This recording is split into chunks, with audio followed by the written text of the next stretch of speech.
Bismillahirrahmanirrahim. Assalamualaikum warahmatullahi wabarakatuh. Berjumpa lagi dengan saya di mata kuliah Komunikasi Bisnis. Kali ini kita memasuki pertemuan ketiga. Di bab ketiga kita adalah komunikasi dalam organisasi dan lintas budaya serta aplikasinya.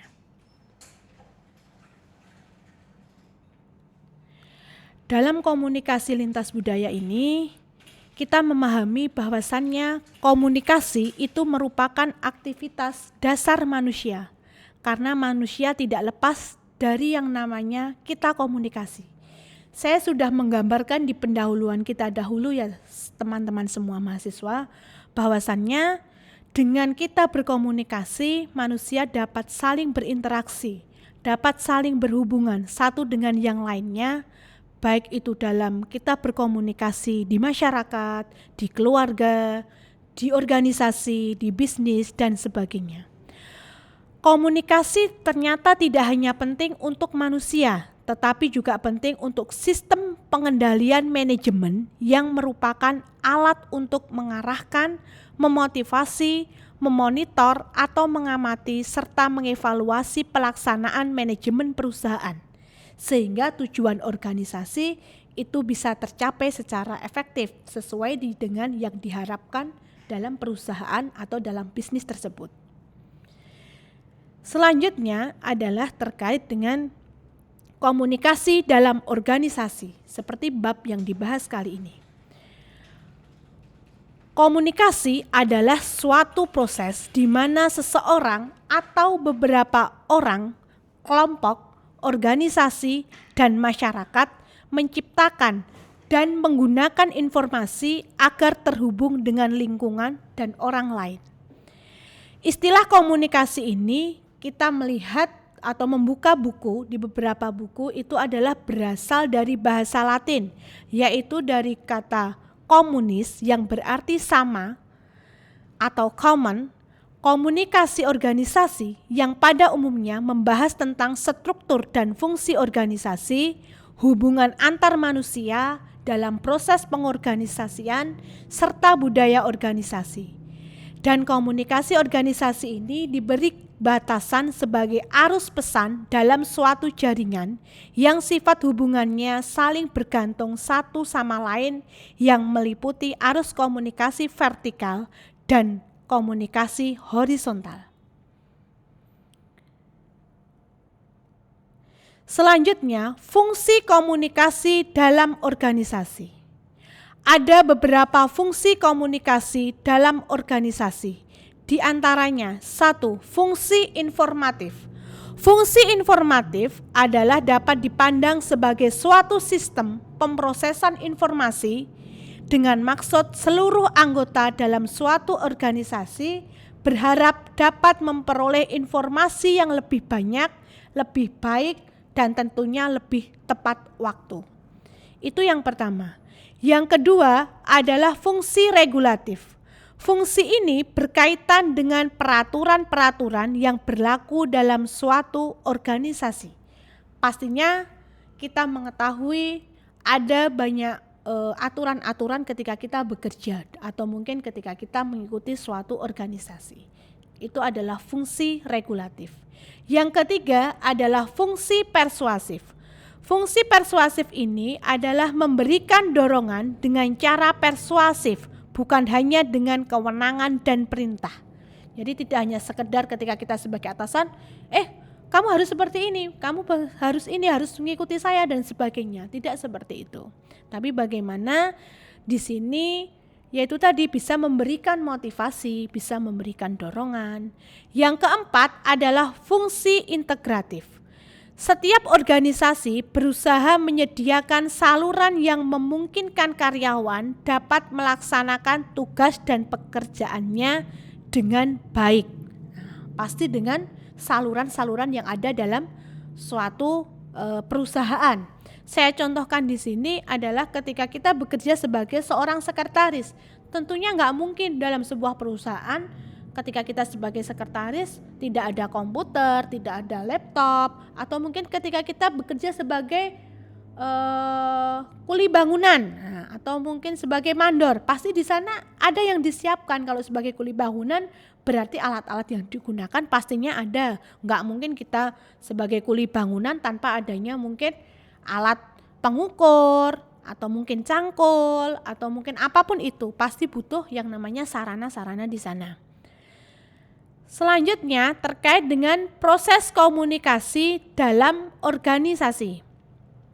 Proses komunikasi dalam organisasi itu mencakup satu, downward komunikasi, yaitu komunikasi ke bawah.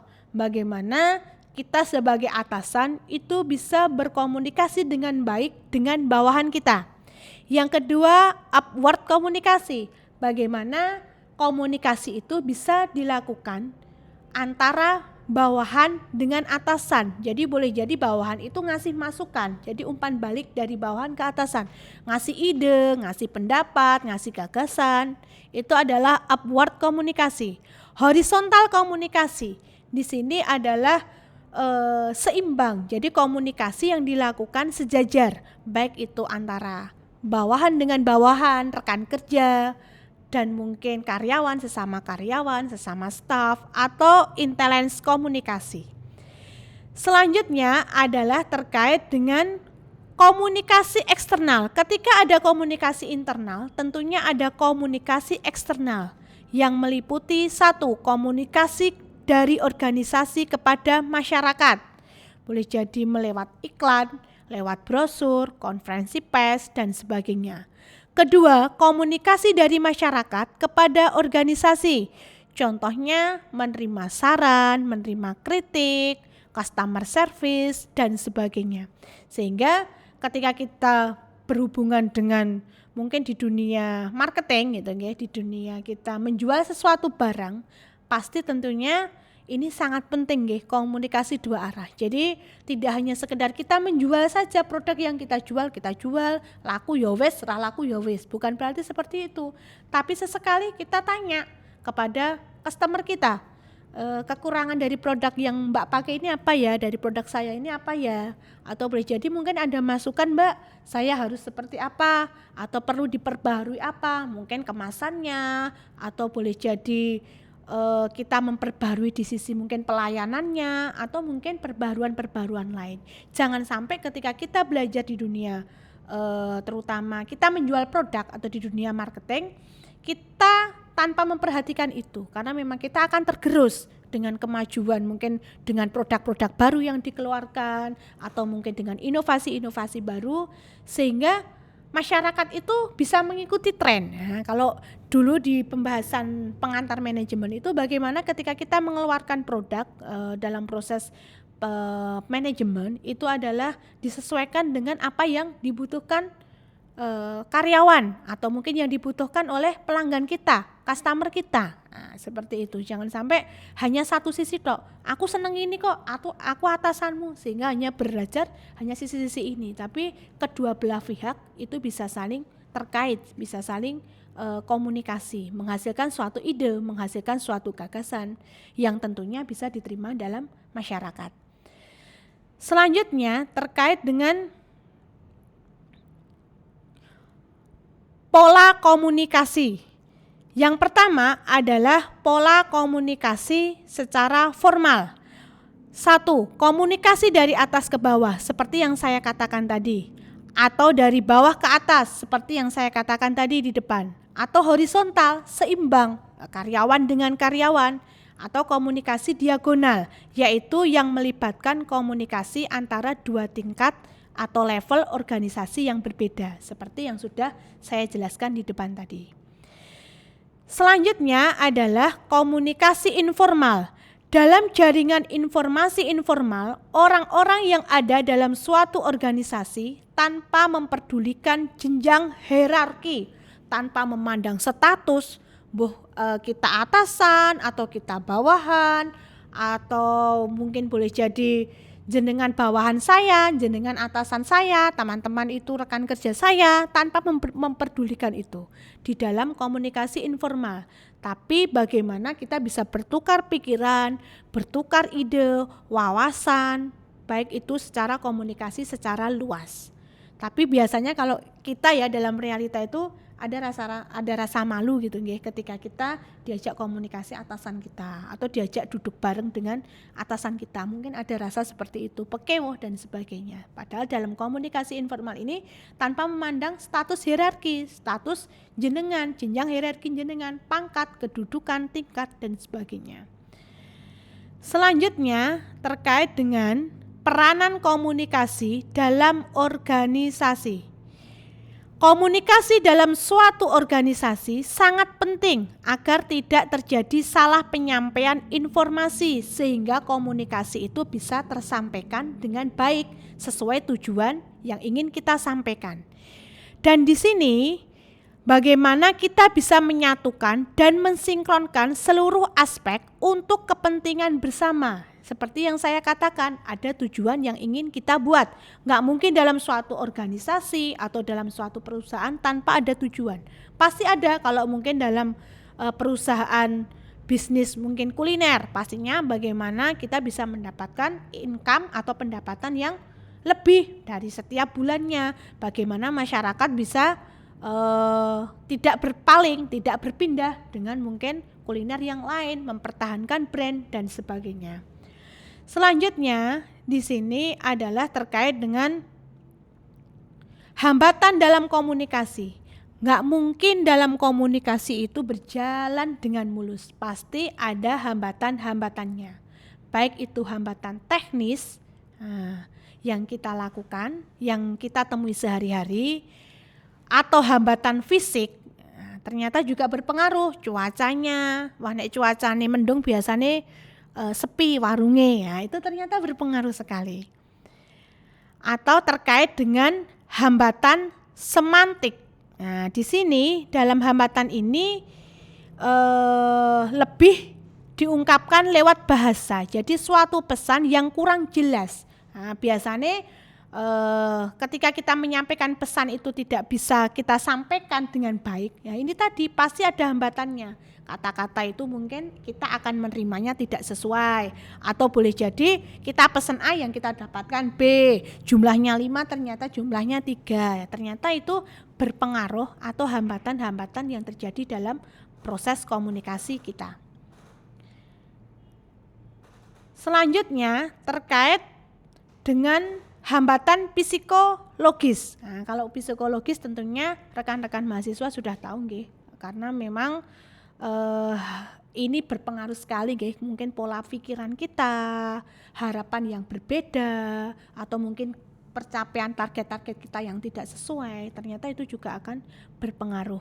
Atau hambatan manusiawi, nah, karena emosi kita, beberapa faktor nggih kalau manusiawi itu yang sering terjadi. Baik itu mungkin kita pertama konco jadi menjadi lawan kita, atau prasangka-prasangka jelek kita, atau karena memang ketidakcakapan kita dalam proses komunikasi, perbedaan persepsi dan sebagainya. Cara meningkatkan keterampilan komunikasi. Nah, pasti kita ingin berkomunikasi itu dengan baik. Dengan cara apa? Banyaklah membaca, banyaklah mendengarkan orang, melakukan wawancara, berdiskusi, menulis surat, atau apapun yang bisa kita lakukan untuk meningkatkan keterampilan komunikasi kita. Selanjutnya dalam pembahasan kita, karena tadi ada 2 poin ya. Poin yang kedua adalah komunikasi lintas budaya. Komunikasi lintas budaya adalah proses di mana suatu ide, di mana suatu gagasan yang ingin kita sampaikan dari sumber kepada suatu penerima, atau lebih dengan maksud untuk mengubah tingkah laku mereka. Karena kita mengetahui bahwasannya kebudayaan itu kan beraneka ragam. Boleh jadi orang luar Jawa ke sini mungkin kaget dengan budaya kita, atau boleh jadi budaya yang beraneka ragam itu bagaimana bisa kita lakukan komunikasi yang baik. Nah, dengan persepsi yang sama, dengan tujuan yang sama. Itu tujuan dalam komunikasi lintas budaya kita pada pembahasan kali ini. Selanjutnya adalah terkait dengan karakteristik komunikasi lintas budaya. Komunikasi lintas budaya ternyata ada beberapa karakteristiknya.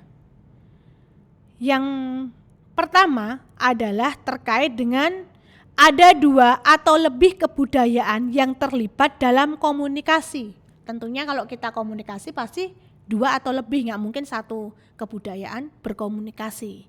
Yang kedua adalah ada jalan atau tujuan yang sama yang akhirnya menciptakan komunikasi itu. Nah, pastinya ada tujuan yang sama sehingga ayo kita bahas bareng, kita punya tujuan yang sama. Yang ketiga, komunikasi lintas budaya menghasilkan keuntungan dan kerugian di antara 2 budaya atau lebih. Nggak mungkin yang kita harapkan keuntungan saja, pasti ada kerugian-kerugiannya. Begitupun ketika kita berbisnis, pasti nggak mungkin keuntungan terus yang kita dapatkan. Ada kalanya kita rugi, pendapatan tidak sesuai. Yang keempat, komunikasi lintas budaya dijalin baik secara individu anggota masyarakat maupun dijalin secara berkelompok yang dilakukan melalui media. Jadi di sini komunikasi lintas budaya itu enggak harus ya kita mungkin pergi ke suatu tempat harus ke sana tiap hari, tapi dengan media yang kita punya, boleh jadi lewat HP kita komunikasi atau mungkin lewat media yang lain.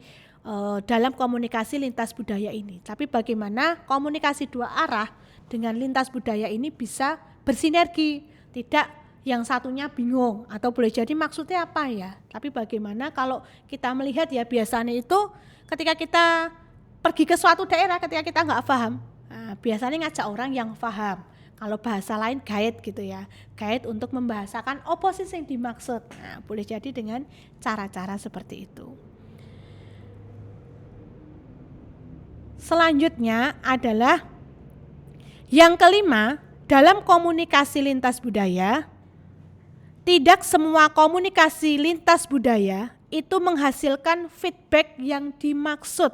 Nah, jadi di sini kadang ada kalanya kita nggak memahami apa yang dimaksud. Itu hal yang biasa karena boleh jadi bahasa yang berbeda atau penafsiran yang berbeda, itu sering kita temui.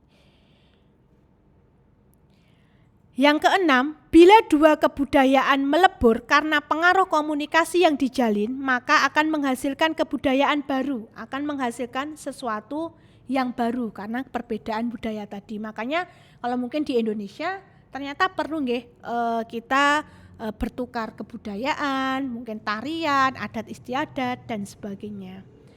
Karakter budaya sendiri yaitu 1.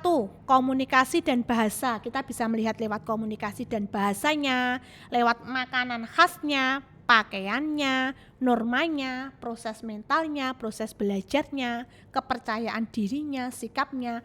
Banyak sekali yang bisa kita lihat ketika kita berbicara terkait dengan karakter budaya. Poin selanjutnya yang akan kita bahas adalah kenapa sih kita perlu mempelajari komunikasi lintas budaya? Ada beberapa tujuan kita mempelajari komunikasi lintas budaya. Yang pertama, kita harus menyadari bias budaya sendiri, harus memahami budaya kita sendiri, seperti apa budaya kita. Jangan sampai ketika kita mungkin tukar pelajar, tukar budaya, kita bingung dengan budaya kita sendiri. Sehingga yang pertama kita memahami dulu bias budaya kita sendiri. Yang kedua, lebih peka secara budaya. Yang ketiga, memperoleh kapasitas untuk benar-benar terlibat dengan anggota dari budaya lain. Jadi ketika kita lintas budaya tidak hanya sekedar kita mencicipi makanannya saja atau melihat saja pakaian adatnya bagaimana, tapi bagaimana dari situ kita bisa menciptakan hubungan komunikasi yang baik antara satu kebudayaan dengan kebudayaan yang lain. Sesekali mungkin orang asing akan ke Indonesia ingin belajar gamelan. Sesekali kita juga ke sana ingin apa? Ya khasan di mungkin budaya asing itu apa? Kita boleh bertukar di sana. Atau merangsang pemahaman yang lebih besar atas budaya sendiri. Dan yang kelima, tujuan mempelajari komunikasi lintas budaya adalah memperluas dan memperdalam pengalaman seseorang. Kita bisa memperdalam pengalaman seseorang atau mempelajari keterampilan komunikasi. Nek rung bisa, Ya kita belajar, tidak hanya sekedar diam saja atau tidak hanya sekedar melihat saja, tapi bagaimana kita bisa belajar. Begitupun ketika kita bayi ya teman-teman, nggak mungkin kita tahu-tahu bisa bicara. Pasti butuh kita diajari bicara, mama, papa, dan sebagainya. Begitupun dalam kita belajar komunikasi lintas budaya juga perlu belajar. Selanjutnya adalah terkait dengan yang ketujuh, kita bisa memahami budaya sebagai hal yang menghasilkan dan memelihara semesta wacana dan makna bagi para anggotanya. Ternyata masih banyak sekali nggih. Kenapa sih kita perlu mempelajari komunikasi lintas budaya? Nanti bisa dibaca mungkin di PPT yang saya berikan ya, mungkin di grup classroom, di WA dan sebagainya.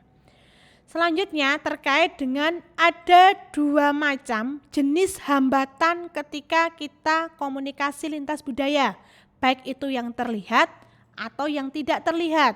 Terlihat bisa berupa fisik, budaya, persepsi, motivasi, emosi, dan sebagainya. Atau terkait yang kedua adalah hambatan yang tak terlihat. Itu boleh jadi secara norma, secara filosofi, aturan, nilai, itu kan nggak terlihat ya. Itu bisa jadi menjadi hambatan dalam lintas budaya kali ini.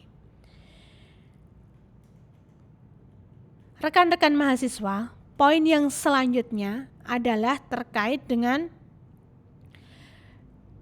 ada 3 model komunikasi organisasi atau di sini aplikasi komunikasi dalam organisasi, baik itu linier, baik itu komunikasi interaksional atau model komunikasi transaksional. Sudah saya jelaskan di masing-masing poin ini.